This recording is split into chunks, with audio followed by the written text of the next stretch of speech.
से पिलर धंसने की जो तस्वीरें सामने आई हैं, वहीं पुल के हालातों को लेकर लोगों में खासा आक्रोश है। हालांकि मामले में पीडब्ल्यूडी का कहना है कि जल्द ही पुल की मरम्मत का काम पूरा कर लिया जाएगा।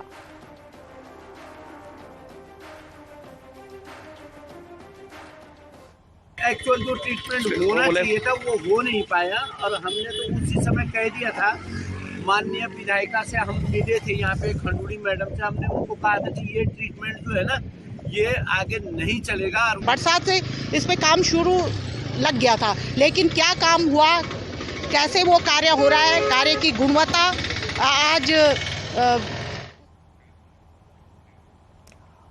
और चलिए रुक कर लेते हैं एक बड़ी खबर का, जो उत्तरकाशी से मिल रही है। यमुनोत्री हाईवे पर बन रही सुरंग के अंदर भूस्खलन की जानकारी मिली है। भूस्खलन होने से सुरंग बनाने का काम भी प्रभावित हुआ है।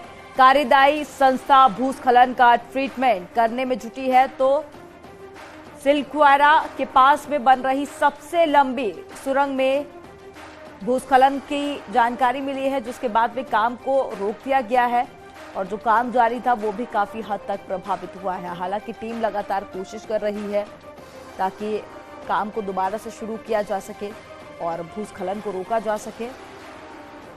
तो वहीं सिलक्वारा के पास में सबसे लंबी सुरंग बन रही थी, जहां पर भूस्खलन हुआ, जिसके बाद काम को रोक दिया गया।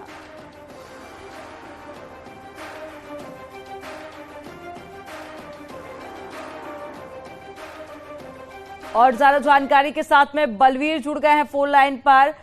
बलवीर, सबसे लंबी सुरंग बनाई जा रही थी जिसके अंदर भूस्खलन की जानकारी मिली है, हालांकि क्या कारण बताए जा रहे हैं और ताजा हालात क्या है? बिल्कुल, जो ये सुरंग है ये 4.5 किलोमीटर बनना है और अगले साल 2024 तक इसका लक्ष्य रखा गया है पूरा होने का। तो लगभग 3.5 किलोमीटर ये सुरंग बन चुकी है, पर एक पेज पे भूस्खलन हुआ है अंदर से और वो रुक नहीं रहा है, जिसके कारण जो काम को रोक दिया गया है। और वहां पे इंजीनियरों की टीम बुलाई गई है कि किस तरह से इसका ट्रीटमेंट किया जाए ताकि जो ये लूज हुआ है ये पोर्शन उसको स्थिर करने के लिए प्रयास किए जा रहे हैं। इसमें बड़ी अपडेट यह है कि वहां पे काम को रोका गया है और उसकी बिल्कुल आप नजर बनाए रखिएगा। टीम लगातार जुटी हुई है ताकि कार्य को दोबारा से शुरू किया जा सके। तमाम जानकारी साझा करने के लिए बहुत शुक्रिया आपका। और चलिए अब बात कर लेते हैं मौसम की। उत्तराखंड में एक बार फिर से मौसम का मिजाज बदलने की संभावना है। प्रदेश में 5 जिलों में बारिश का पूर्वानुमान जताया जा रहा है। मौसम विभाग की तरफ से जानकारी साझा की गई है। उत्तरकाशी, चमोली, पिथौरागढ़, रुद्रप्रयाग, बागेश्वर के ऊपरी इलाकों में बारिश की संभावना है। इसके साथ ही मैदानी जिलों में कोहरा छाए रहने के भी आसार हैं।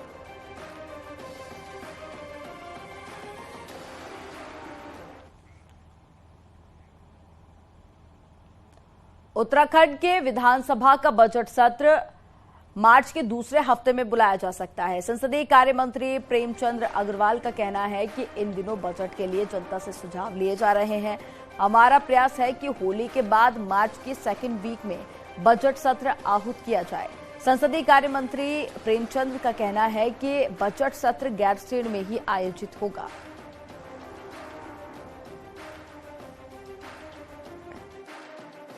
क्योंकि मैंने विधानसभा में भी कहा था कि गैरसैंण में होगा, तो क्योंकि ये सारा विषय तो आखिरकार कैबिनेट के बाद ही स्पष्ट होगा, लेकिन हमारा मन तो ये है कि गैरसैंण में हो और इस बार बजट सत्र हो, बड़ा सत्र हो, ताकि सारे जनता के सवाल, सारी चीजें, लोगों का, विपक्ष का जो भी हमेशा एक विषय रहता है उसको हम लोग इस बजट में अच्छी तरह से हम लोग उसको कर सकें।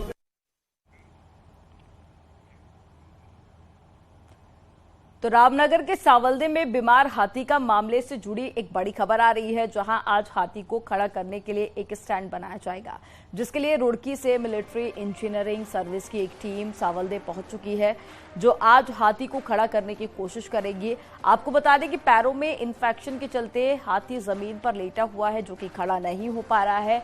अब टीम पहुंचेगी, जिसके बाद में स्टैंड बनाया जाएगा और हाथी को खड़ा करने की कोशिश की जाएगी।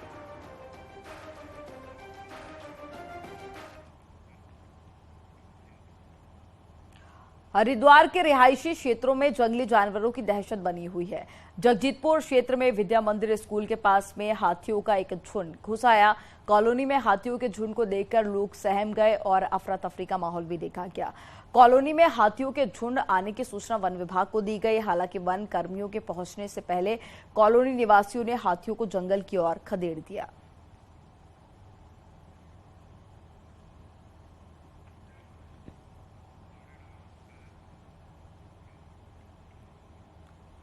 रामनगर, कॉर्बेट और उसके आसपास के जलाशयों में प्रवासी पक्षियों की जल क्रीड़ा कम हो गई है। दरअसल ये पक्षी अब अपने मूल जगहों पर लौटने लगे हैं।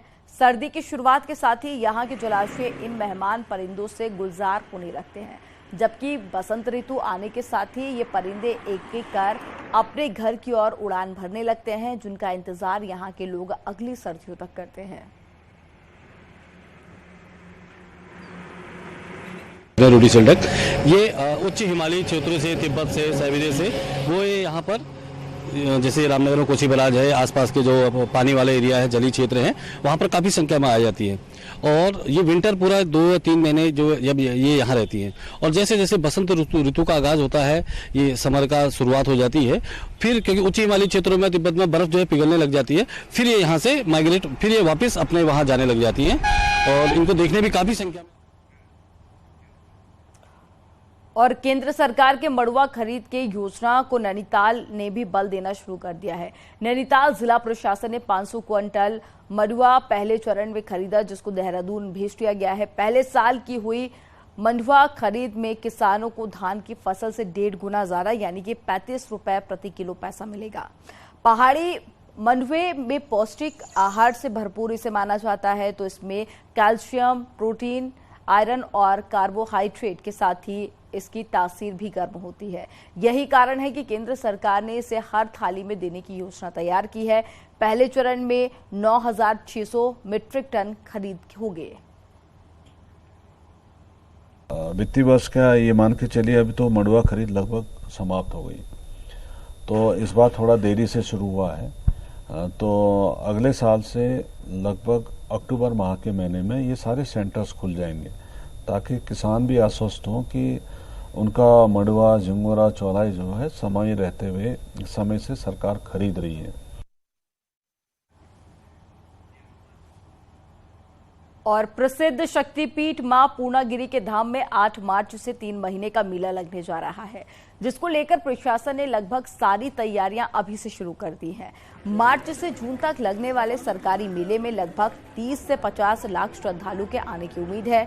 ऐसे में श्रद्धालुओं की सुरक्षा को देखते हुए इस बार 3 नई पुलिस चौकियां खुलेंगी, तो वहीं पार्किंग सहित दूसरी व्यवस्थाओं को भी दुरुस्त किया जा रहा है।